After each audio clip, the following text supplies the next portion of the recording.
नमस्कार मंडळी. तर सध्या पावसाळ्याचे दिवस आहेत आणि पावसाळ्याच्या दिवसात बऱ्याच लोकांना घसा दुखणे, घसा खवखवणे, सर्दी असा त्रास असतो. तर मग अशा वेळी काहीतरी गरम घशाला म्हणजे सूप वगैरे असं प्यायची इच्छा होते. गरमागरम सूप वगैरे किंवा चहा कॉफी. तर चहा कॉफी पिण्यापेक्षा हेल्दी आणि आपल्याला पौष्टिक असं एक मी सूप तुम्हाला सांगते की ज्यामुळे तुमच्या घशालाही आराम मिळेल आणि ते मूल्यही मिळतील शरीराला चांगली. आणि आपला घसा खवखवणं आणि जे सर्दी खोकल्याचे जे त्रास असतात अशा त्रासात हे सूप जर पिलं तर आपल्याला जरा आरामदायी वाटेल.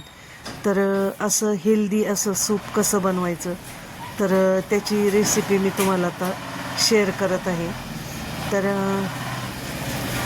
त्यासाठी आपल्याला काय काय साहित्य लागतं तर ते आता आपण पाहूया.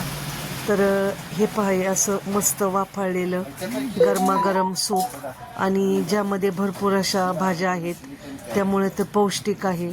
त्याचप्रमाणे त्याचं जे टेक्स्चर आहे तर टेक्स्चर हे पहा की असं दाटसर असं सूप आणि भरपूर भाज्या असणारं सूप कसं बनवायचं तर ते आता आपण त्याची रेसिपी मी तुम्हाला शेअर करते.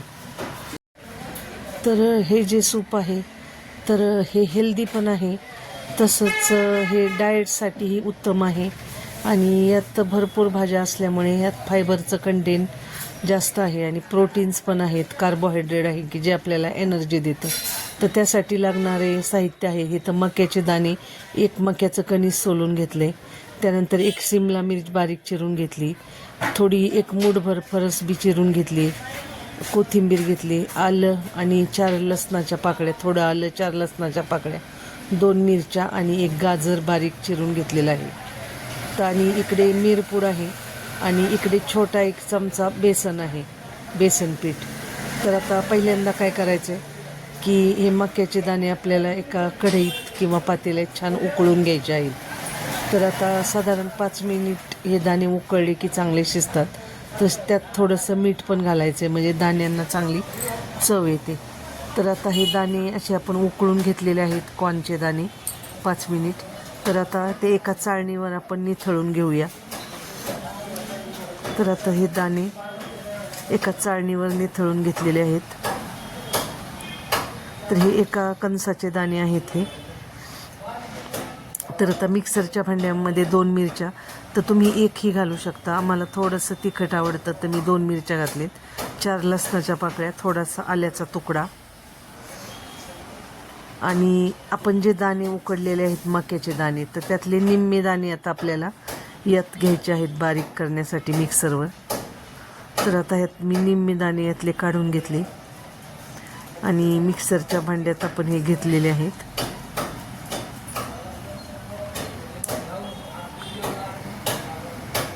तर त्यानंतर आपण जे बेसन पीठ घेतलेलं आहे तर हे 1 चमचा बेसन आहे.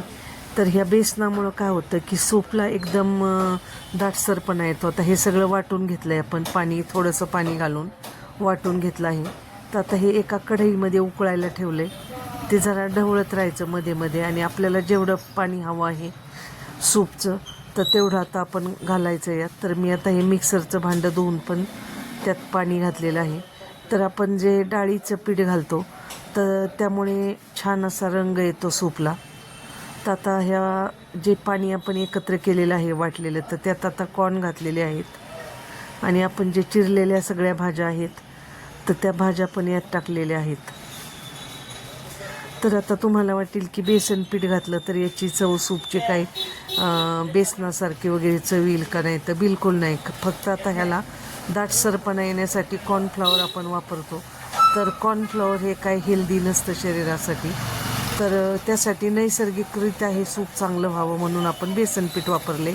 पण भाज्यांचा फ्लेवर आणि ते आपण सतत 10 मिनटं भाज्यांच्या पाण्यात उकळतो त्यामुळं अजिबात बेसनाचा वास वगैरे किंवा बेसनासारखी चव याला येत नाही आणि सूप पण एकदम मस्त असं दाटसर होतं.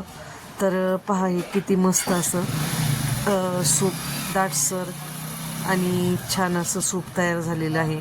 तर काही वेळा काय होतं की ते भाज्या एका बाजूला आणि नुसतं पाणी एका बाजूला, तर असं सूप प्यायला काही बरोबर लागत नाही. तर हे बेसन पीठ थोडंसं आपण त्याला लावल्यामुळं मस्त असं दाटसर सूप तयार झालं आहे. तर हे पाहता मी सर्व करून दाखवते. तर ही पावसाळ्यात दिवसाच्या किंवा थंडीच्या दिवसात करण्यासाठी मस्त रेसिपी आहे, डाएटसाठी उत्तम आहे. तर नक्की तुम्ही करून पहा आणि ही सूपची रेसिपी कशी वाटली हे नक्की सांगा.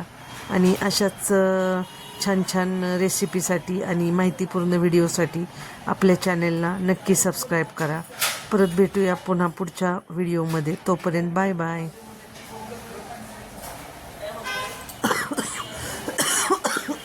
स्वीट कॉर्न सूप केलं होतं.